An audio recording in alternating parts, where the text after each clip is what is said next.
Getting started with Anaconda. Here in our tutorial, we have selected Anaconda to demonstrate how to write the code and how to execute, and how to install Anaconda on your system. So at first, we are supposed to go to this respective website.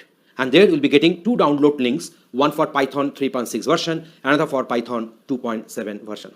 Here I've loaded my Anaconda on my Windows machine, on my Windows laptop. So that's why I clicked on this Python 3.6 version here. And here we're having two types. One is the 64-bit version, and the one is the 32-bit version. So I selected Python 3.6 version 64-bit. Then this particular screen will come, and then I shall have to click on the next. Then this license agreement will come. You can read this agreement, and then you are supposed to click on this I agree. Then you can have two options. One is just for me, another one for all users. So I have selected just me. So now I shall click on this next. So next, this Anaconda, the version 3, Anaconda 3 version 5.1.0 64-bit setup will be initiated, and here I'm supposed to select the destination folder. So if you want to stick with the default folder, whatever it has been decided, so you can take this particular folder, otherwise you can go for browse and select another folder there. And then click on this next. And it is showing that what is the total size it requires. It requires 2.5 GB of space available. So now here we're having this add Anaconda to my path environment variable and register Anaconda as my default Python 3.6 editor. So in this way, I've selected this option. Also, you can select this one also. And then we are supposed to click on this install. So now the Python is getting installed. So it will go percentage wise.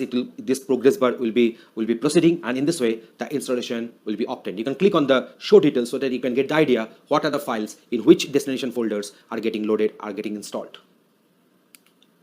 Then installation complete will be obtained, and here you see the full progress bar has been filled up. So installation has been completed. You can go for the show details, and then you can click on the next.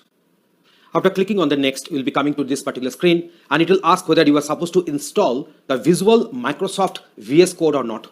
If you require to install that one, you can install it. Otherwise, you can go for the skip.